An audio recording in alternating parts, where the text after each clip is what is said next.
Waktu kita tulis Free Papua, Free Maluku, dan Free Aceh, pemerintah Indonesia sudah melihatnya, pemerintah Amerika Serikat telah melihatnya, forum komite di Indigenous People ini juga telah melihatnya. PBB menyaksikan itu secara tidak langsung. Di PBB ini semua ada hak, kita ada hak, Indonesia ada hak. Mimik ekspresi si Paulus Panjaitan kayaknya emosi. Teman-teman, selamat datang di channel YouTube Manuskrip Papua. Indonesia panik! Sidang PBB UNPFII ke-24 menampilkan ketakutan Indonesia akan kemerdekaan Papua, Aceh, dan Maluku. Ironis, negara yang selalu mengklaim diri sebagai bangsa besar, cerdas, dan berpendidikan tinggi, justru ketakutan luar biasa hanya karena selembar poster bertuliskan Free Papua, Free Maluku, dan Free Aceh. Insiden dalam sidang ke-24 UNPFII di New York menjadi bukti nyata. Indonesia panik ketika realita kemerdekaan wilayah-wilayah ini mulai mendapat sorotan internasional. Alih-alih menjawab kritik atau membuka ruang dialog, delegasi Indonesia memilih jalan represif, meminta pihak keamanan PBB menyita poster-poster tersebut. Tindakan ini tidak hanya mempermalukan Indonesia di hadapan dunia, tapi juga menunjukkan betapa rapuhnya narasi keutuhan NKRI ketika dihadapkan pada tuntutan hak menentukan nasib sendiri. Lucu, tapi juga tragis. Negara yang mengklaim demokrasi ternyata alergi terhadap simbol perlawanan damai. Ketakutan terhadap poster, itu hanya cerminan dari ketakutan yang lebih dalam. Takut kehilangan kontrol, takut pada suara rakyat, dan takut pada kenyataan yang selama ini coba dibungkam. Sidang ke-24, Forum Tetap Perserikatan Bangsa-Bangsa tentang Isu-Isu Adat, UNPFII, yang digelar di New York menjadi ajang terbuka yang mempermalukan Indonesia di panggung internasional. Dalam sidang yang seharusnya menjadi ruang untuk mendengarkan suara masyarakat adat dunia, justru terjadi insiden dramatis yang menguak ketakutan Indonesia terhadap 3 kata yang selama ini coba dikubur: kemerdekaan Papua, Aceh, dan Maluku. Di dalam ruang sidang, poster-poster bertuliskan Free Papua, Free Maluku, dan Free Aceh dipajang oleh para aktivis dan diplomat kemerdekaan. Bagi Indonesia, ini seperti alarm bahaya. Delegasi Indonesia langsung bereaksi. Mereka melayangkan protes resmi dan meminta pihak keamanan PBB untuk menyita materi tersebut. Tindakan yang tidak hanya berlebihan, tapi mencerminkan kepanikan nyata. Apa yang ditakutkan Indonesia? Bukan poster-poster itu semata, tapi makna di baliknya, bahwa gerakan pro-kemerdekaan kini mendapat dukungan internasional dan tidak bisa lagi dibungkam dengan cara lama, intimidasi, sensor, dan represi. Para pejuang kemerdekaan yang hadir, seperti Kakak John Anari dari West Papua Liberation Organization, WPLO, Herman Waingai dari West Papua Human Rights Center, serta perwakilan dari Gerakan Aceh Merdeka, dengan lantang mengecam tindakan Indonesia. Mereka menyebut kejadian ini sebagai bentuk nyata dari diplomasi ketakutan yang dimainkan Jakarta. Rekaman insiden yang diambil dari ponsel John Anari dan salah satu delegasi Indonesia menyebar cepat. Dunia internasional menyaksikan. Sebuah negara yang mengklaim demokrasi justru ketakutan terhadap poster kecil yang menuntut keadilan dan kemerdekaan. Insiden ini memperpanjang perdebatan global tentang hak menentukan nasib sendiri. Apakah rakyat Papua, Aceh, dan Maluku punya hak untuk menentukan masa depannya sendiri? Bagi Indonesia, jawaban itu selalu ditutup rapat. Tapi bagi dunia dan bagi rakyat di wilayah-wilayah tersebut, pertanyaan itu kini menggema lebih keras. Ketakutan Indonesia adalah pertanda, perjuangan belum selesai. Tapi dunia sedang menoleh. Dan ketika dunia mulai melihat, maka jalan menuju kebebasan tak bisa lagi dihentikan. Teman-teman, jangan lupa untuk memberikan komentar positif dan salam hormat dari channel YouTube Manuskrip Papua. Manuskrip Papua. Get ready for the countdown. 3, 2, 1. Free Aceh, Free Papua, Free Aceh, Free Papua. Ya, saudara-saudara semua di Indonesia, di Aceh, bahkan juga di tanah air kami, Papua Barat. Hari ini saya punya kesempatan ya bisa bertemu dengan salah satu pejuang pembebasan di Aceh dan juga salah satu pemimpin bangsa dari perjuangan bangsa Papua Melanesia, saudara John Anari. Ya, saya juga secara pribadi salah satu pemimpin di mana kita sama-sama hadir dalam Forum Permanen Indigenous People Masyarakat Adat. Dan kita melihat bagaimana perkembangan yang terjadi. Secara khusus, hari ini kami akan bicara sedikit tentang apa yang terjadi kemarin ya. Saya tidak hadir, tapi saya ikuti apa yang teman-teman sudah dokumentasikan dan itu telah dilihat secara publik.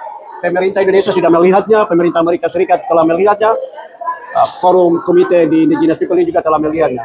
PBB menyaksikan itu secara tidak langsung. Bagaimana respons dari saudara-saudara kami Indonesia melalui mereka punya perwakilan yang bisa berbicara dengan salah satu security di UN sini untuk datanya. Ya, kita punya delegasi, ya, saudara dari Aceh dan juga saudara kita dari Papua, saudara John Anari. Jadi bagaimana menurut teman-teman saudara-saudara dari apa yang terjadi kemarin? Mungkin bisa memperkenalkan nama, terus apa yang bisa saudara bisa sampaikan untuk kita semua bisa dengar sama-sama di hari ini. Kawan-kawan semua, saya Tengku Fajri, delegasi dari Aceh, yang sudah 2 tahun datang ke sini untuk Forum Indigenous Peoples. Tapi sebenarnya apa yang terjadi kemarin itu, waktu kita tulis Free Papua, Free Maluku dan Free Aceh, ketika delegasi daripada Indonesia datang dan mengambil kertas Free Papua itu, sebenarnya saya rasa Indonesia tidak ada hak mengambil kertas itu daripada kita. Karena ini di PBB, jadi Indonesia tidak bisa berbuat seperti yang mereka mau buat. Karena di PBB ini semua ada hak. Kita ada hak, Indonesia ada hak. Jadi maksudnya kalau si Luhut Panjaitan itu, Paulus Panjaitan, anaknya si Luhut Panjaitan datang dengan membawa security dan marah-marah. Kalau ini Kopassus datang ke United Nations, ini tempat bangsa-bangsa bersatu, begitu marahnya dia dengan kita. Coba bayangkan apa yang terjadi di negeri kita. Ya, kalau dia bisa bunuh bangsa kita, kalau dia bisa bunuh saudara-saudara kita, itulah yang terjadi di Papua dan di Aceh sekarang. Ya, jadi itulah sedikit dari saya mungkin berarti contoh. Ya, mungkin terima kasih saudara kita dari Aceh yang telah memberikan ya tanggapan dia respon. Jadi kita juga akan mendengar dari salah satu ya perwakilan dari Papua, tapi juga salah satu pemimpin Papua Merdeka, saudara John Anari, apa yang terjadi kemarin mungkin bisa ya. Kalau diteruskan lagi dari saya cuma tertawa santai aja karena saya lihat dari dia punya mimik ekspresi si Paulus Panjaitan kayaknya emosi, sebab waktu kita pegang tulisan Free Papua, Free Aceh, Free Maluku di depan mimbarnya Presiden Majelis Umum PBB yang setiap tahun presiden-presiden kepala negara datang bicara di mimbar itu, dan waktu kita pegang itu saja semua orang datang tertarik. Makin lama makin ramai, ambil gambar kiri kanan. Akhirnya Indonesia mungkin lihat dari belakang tidak terima, suruh mungkin Paulus atasi militer Indonesia di PBB, ya mungkin Paulus yang suruh security, saya juga tidak tahu, datang kemari ambil kita punya kertas yang di pertama kali. Terus kita sudah duduk, terus Fajri kasih keluar masih ada kertas lagi, 3 lagi. Nah, mungkin mereka, kita duduk situ, kita tidak lihat mereka ada pantau-pantau kita setiap detik. Makanya begitu kasih keluar saya bilang jangan kasih keluar lagi, simpan aja. Baru simpan, tidak lama kaget begini, security-nya masuk. Security masuk, lalu bilang tidak boleh bawa tulisan kampanye-kampanye di dalam sini. Terus saya bilang, ya siapa suruh kalian tidak ada pasang pengumuman di depan sana? Kamu security di sini juga kan tidak ada aturan itu di sini. Kalau kamu kasih tahu ya mungkin orang-orang yang masuk sini kan ada peraturannya jelas ya, semua ikut. Kan tidak ada peraturan, yang salah siapa? Nah, makanya security-nya bilang ya kita tidak boleh kampanye. Kalau untuk diplomasi ya silakan aja. Boleh bicara di dalam sini. Nah, jadi mereka bilang kalau yang kampanye-kampanye begini kan tidak boleh. Nah, makanya untuk bawa bendera juga kan tidak boleh di sini. Nah, dulu saya pernah bawa bendera ditahan di security depan. Saya pakai baju bendera juga disuruh buka, taruh di security depan. Nanti pulang baru ambil. Tapi kalau untuk mau kasih keluar kita dari dalam gedung PBB ini tidak bisa. Indonesia tidak punya hak. Ini PBB bukan DPR Indonesia supaya bisa usir kita tidak bisa kembali lagi. Kalau Indonesia kan tidak ada demokrasi. Di PBB ini Indonesia tidak bisa atur. Nah, ketika mereka ini larang, justru orang tambah emosi, sampai ketua sidang forum permanennya datang kemari bicara sama kita, kalian harus lawan lagi, bila perlu nanti dalam ruang kalian bicara lebih keras lagi. Indonesia tidak punya hak untuk atur kalian di sini. Jadi sebenarnya ini saya boleh saya tahu siapa nama orang siapa tuh? yang perempuan itu. Iya. Saya lupa ketua forum permanen. Dia baru serahkan jabatan kemarin. Hindu, iya, namanya Hindu siapa itu? Ya.